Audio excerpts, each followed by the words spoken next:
This property made me 180 grand in a year and a half, and since then, I've amassed a real estate portfolio of about $3.6 million. In this video, I'm gonna show you exactly what I did so you can just copy me.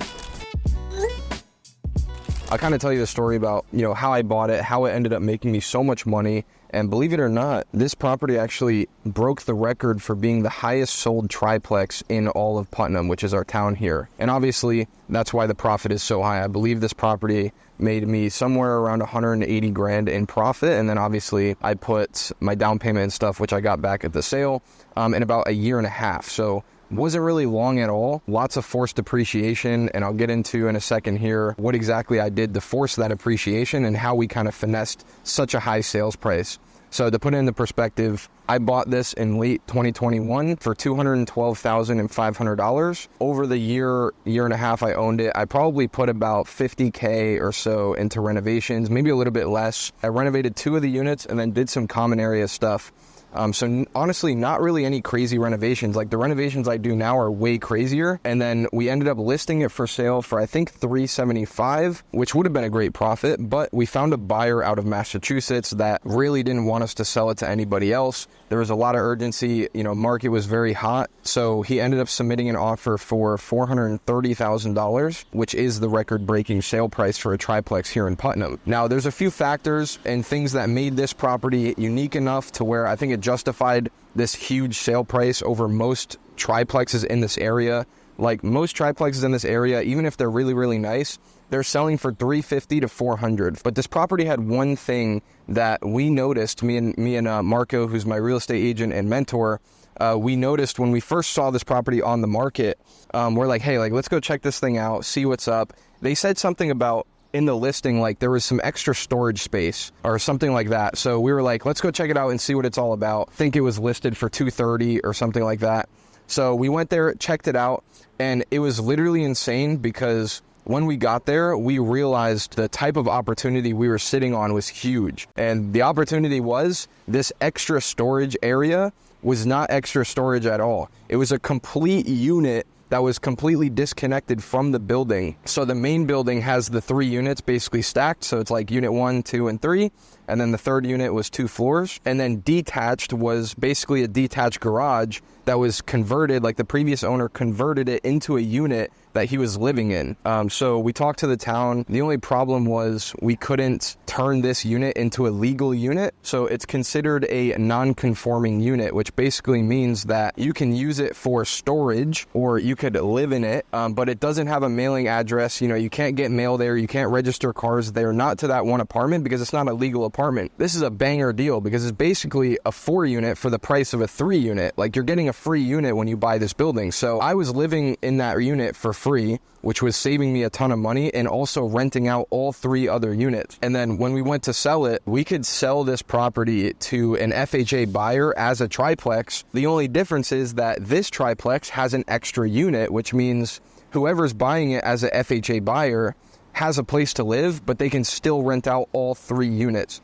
This is like completely unheard of because usually when you buy a property with FHA, and if you're unfamiliar with what FHA is, it's a program, it's a government mortgage program that allows you to put 3.5% down, but you have to live at the building for 12 months. So obviously, if you buy a triplex on FHA, you can only rent out 2 of the units and you have to live in one of the units. So with the bonus unit, this put us in a very unique position to where legally it's a triplex, but we can price it and we can pitch it as if it were a 4 unit. So obviously he saw it and he's like, this is perfect. Like I need a place to live. I want, the other tenants to cover my mortgage and stuff. So that's pretty much a wrap on how we were able to actually go ahead and do this and get such a high sales price and why it made me so much money.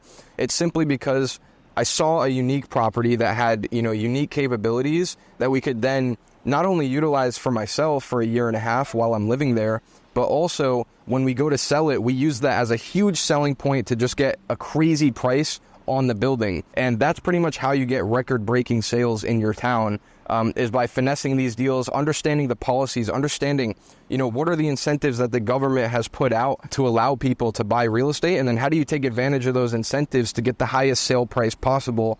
And adding a bonus unit or adding, or like a non-conforming unit, or adding an extra bedroom, obviously check the legalities of your town and if you need to pull permits and whatnot for this kind of stuff. But that's a great way to make money, and it's personally made me a lot of money, as you can see with this building right here.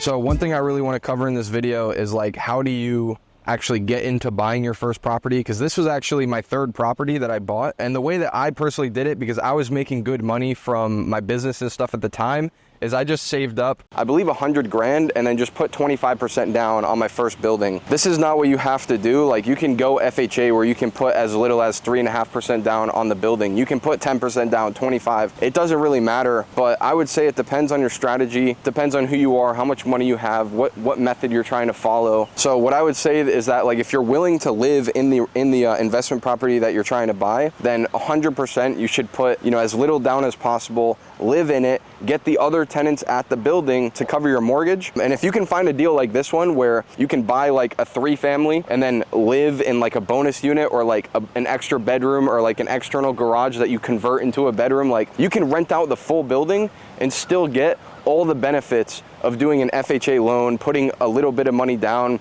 getting a place to live, and getting the tenants to cover your rent. This is a great way to get started in real estate investing, and I would say probably like 9 out of 10 real estate investors that I personally know actually got started this way. So that's one way, not the personal way that I got started, because back then I didn't really want to live wherever I was investing, and I simply had the money to just go and, you know, put 25% down. So that's my situation. But the first thing I would do is I would read the book, Investing on Real Estate for Beginners, which is by Brandon Turner at Bigger Pockets. I can put the link in the description. Definitely go and get that book and read it. Taught me pretty much everything I needed to know to actually get my first property.